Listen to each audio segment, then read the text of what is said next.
Beach or to Hollywood, but I'm taking a Greyhound on the Hudson River line. Kind of an anthem for us New Yorkers here. Billy Joel did have to cancel his show, by the way, this month because he had some surgery done.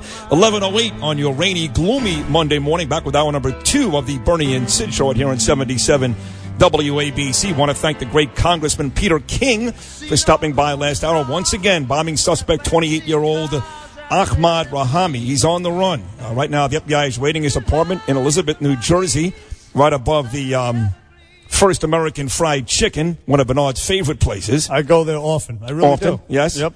Afghan immigrant, but was a naturalized citizen here in the United States, and he is on the run. And with that said, we bring on another great guest, one of the great writers here in New York, a great columnist for the New York Post, our good buddy Michael Goodwin. Michael, it's Bernie and Sid. How are you, pal? Good morning. Good morning, guys. Thank you.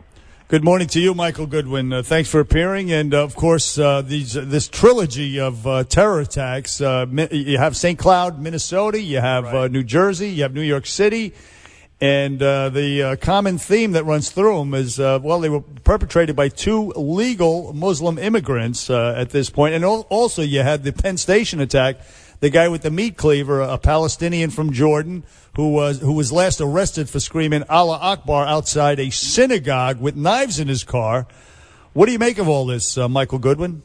Well, look, by my count, and I'm not sure if I'm right about this, but it seems to me that there have been now 8 bombs that were found. I mean, 5 this morning, one of which exploded, the other one in New Jersey, and then the 2 in New York City, one of which exploded. So this seems to be quite serious, and whether it's one cell or numerous cells or one cell and lone wolves, whatever, I think the impact and the import are really the same in that the United States must defeat Islamic State.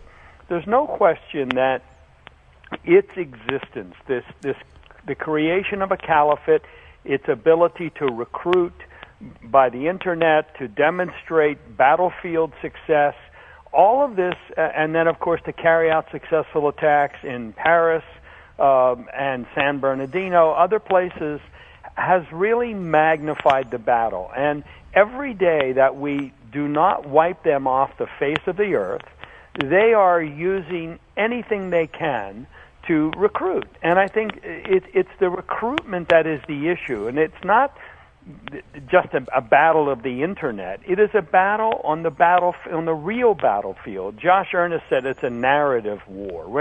No. They're killing. They're really killing. We may be talking ourselves to death in a narrative war, but they're using actual weaponry to kill and to maim and to terrorize.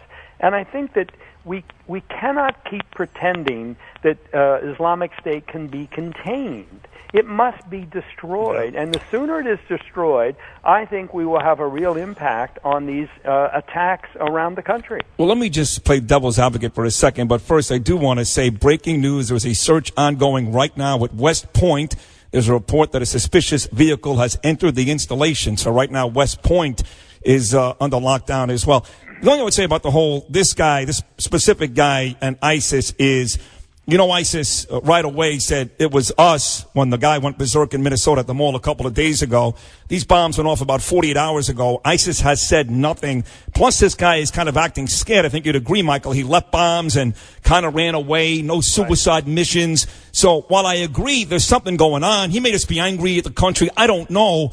I think right now, because ISIS is usually so quick to take the credit, that this may not be an ISIS situation. Well, but here's what I'm thinking, that even if there's no direct connection, the police in New York tell me that basically they look at things as 3 levels. So is it inspired by ISIS? Is it directed by ISIS? Or is it controlled by ISIS? So if there is no direct connection, but this person is essentially, say, as the Orlando shooter, saying, "I pledge allegiance to Baghdadi," as he's doing the killing in the nightclub. that is inspired. They are inspired by the caliphate. They are pledging allegiance. He was, and we will see what happens here. But there's no question. I think. I mean, the making of the bomb, the pressure cooker. I mean, it comes straight out of one of their manuals in their magazine. Inspired. How to make a bomb in the kitchen of your mom, right? Yeah. I mean, using a pressure cooker was what the Boston Marathon bombers did. So I think there is always a level of at least inspiration, if not more detail. So you had Bolshevik Bill de Blasio on Saturday night. They roused him out of his whatever he was doing on Saturday night, and he got in front of the microphones, but he would not call it an act of terror for some reason. President Obama has been silent since the attacks. Usually he's right out there blaming the guns. In this case, of course, in the case of Minnesota, there were no guns. How do you account for de Blasio's mentality? We won't call it a terror attack, and Obama's reluctance to speak on these issues up until now. He's going to speak at 11:30, apparently. Well, look, I think that they are pussyfooting around the reality because it doesn't fit their idea of what reality should be. They are trying to not say the word Islamic terrorism. They will not, which is why I think de Blasio would not even call it a bomb or terrorism, because once you go down that road, it's pretty easily to get to the next step and then the next step. And so if you don't begin, then you can't be required to go to the final thing, which is to acknowledge it's Islamic terrorism. And why do you think they won't do that? What accounts for that mentality, in your opinion, Michael? I believe it's a form of religion to them. That it is a kind of secular religion, that Islam cannot be in any way responsible for any of this, and so we will not feed the beast, in their point of view, by even mentioning the word Islam. And if we say terrorism, then Islam is the next word that usually comes out. And if we don't say bomb, we don't have to say terrorism. So de Blasio looked foolish, but I mean Cuomo, I give Cuomo credit. He came out, said it's clearly terrorism. What else would you call it? I mean, I think that's the common instinct that people have, but so many politicians separate themselves from common sense. It's ridiculous. New York Post columnist Michael Goodwin with Bernie and Sid right now. One more piece of news. A lot of news going on this morning. One police officer shot and a suspect shot moments ago in Linden, New Jersey. We're not sure if this is related to the Rahmani search right now, but there has been an officer and a suspect shot in Linden, New Jersey. You know, Michael, you're talking about de Blasio and Cuomo and Hillary and of course the president. My thing is this: as a New Yorker and as a parent, these things always bother me well before we get to the political discussion. Right. And I knew waking up this morning it was going to kind of be like an "I told you so" out of Donald Trump, and it was going to be like, "Well, slow down, don't get crazy" from Hillary Clinton. I knew what they were both going to say before they even said it. Right. But as a New Yorker with two young children, Michael, I'm more worried about the city, the future. But by the time the politics get involved, I get annoyed when the politics get involved. Does that make sense?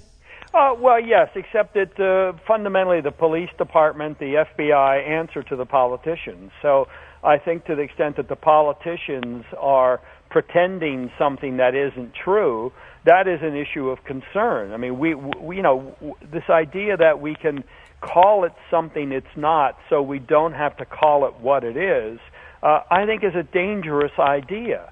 And look, I have to say, too, the police and the FBI seem to have acted really quickly and really successfully in moving toward the suspect and being able to have a photograph of him, knowing who he is, putting out the information that he is wanted.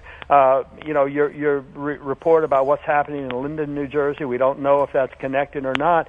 But, again, the history of these events is that the police, when they move, they disrupt future plots, and they catch people who really are willing to die, in many cases, to participate in these. So there's often violence, and so the police have to be very careful. But I think I do feel pretty confident that once these events happen, the police and the FBI move incredibly fast. I wish we will see whether any of these people were under surveillance, whether there was anything known about any of them in the past. unfortunately, that has been true in the Boston Marathon bomb especially, where people were on the radar of the FBI, but the FBI never notified the police after the FBI pulled back. We'll have to see, but I have to say, after the event, it's really hard to top what I regard as extraordinary police work, the bravery and the speed with which they move. And Sid, we have Michael Goodwin from the New York Post down with Bernie and Sid here. Sid mentioned the election and politicizing these events. However, the election is less than 2 months away. We have a debate coming up on Monday, so politics in this case matter. Policy proposals, if they are taken to fruition, they will affect our lives. Apparently, Hillary Clinton, she wants to let in a bunch more refugees, Syrian and otherwise, and Trump says, hold on, let's be more careful. Look at these incidents that are occurring. So in that case, I think the politics, it's relevant right now. It's to bring up politics. It's not demagoguing or just I got you on this one. It actually affects our lives. Well, look, and you're right about that. And I mean, I've been saying for some time that events have a vote, and Donald Trump clearly has had a stronger position. Some would say too strong regarding immigration from Islamic countries. But again, you have to keep in mind that. Even the White House has signed legislation passed by Congress almost unanimously, waiving the visa exemptions from people who have visited Iran, Syria, and several other countries. So there's no question that there is an Islamic issue as it relates to immigration and refugees. And so it would be foolish for any candidate to say it doesn't matter or that we shouldn't single out. I mean, this is the great problem we have in our country, is that we refuse to face the truth if it's inconvenient to our multicultural visions. I might have mentioned to you in the past that I sat in Israel with a former head of the Shin Bet, which is their equivalent of the FBI, and he said to me, the problem with you Americans at your airports is you worry what people are carrying in their bags. In Israel, we worry about who the people are. And I think that is this, we are too careful sometimes, and I think that you cannot fight a war if you're going to blind yourself to the enemy's methods and techniques. And I think too often we've done that. Nick, 8 weeks ago, Michael, if you would have said to me that Hillary was going to lose this, I would have said you were nuts. I would have said you were crazy. In fact, at that point, she was building up a 10-point lead and seemingly running away with it. This is a lot closer now. He's had a terrific week and a half, Donald Trump. Events like this, they do favor him. So it doesn't matter who you want to see win here, Michael. The point is, you have to admit he's on a pretty good couple of weeks here. Do you feel like this thing is closer? Do you feel like Donald Trump is going to win this? Well, I have to say that he has, I think, never looked better, and she has never looked worse. So is this going to be how it stays? If it stays this way, if she doesn't get better, if she keeps making mistakes, if she has another health issue, if he keeps taking the fight to her, when he's on offense on days like today, he looks good. He strikes a chord. When she looks hesitant, I mean, this morning she said something, in fact, we need to do a better job of screening refugees. Well, really? Who said that? So, she is going to, that's one of her flaws, of course, is she has no core principle. She won't sell for a vote. So I think that to the extent that events favor him, you will see her moving in his direction. I don't think that helps her. I think that only helps him. So I think she needs to have more confidence in her positions, but of course that would mean she would have to be a different person. So right now, I think the race is probably very close in all the key battleground states. All the polls suggest they are. I think she still has an advantage, but if it continues in this course, then I think there's a very good chance that on Inauguration Day, Barack Obama will have to hand the baton to Donald Trump, and that would be worth the price of admission by itself. No question. Michael Goodwin, listen, we are out of time. You had a great column on Edward Snowden, the traitor, deserves no sympathy, no quarter. We thank you for appearing on Bernie and Sid. Apparently there's some breaking news right now. So thank you, Michael. Great job, Michael. Thank you. Let's go to Noam with the breaking news. This is breaking news on 77 WABC New York. We are live in the WABC newsroom. We are getting word, we have been following this morning, of a shooting in Linden, which is not too far away from Elizabeth, New Jersey, where that bag of bombs was found early this morning. And now we're being told there was a shootout with someone in a car.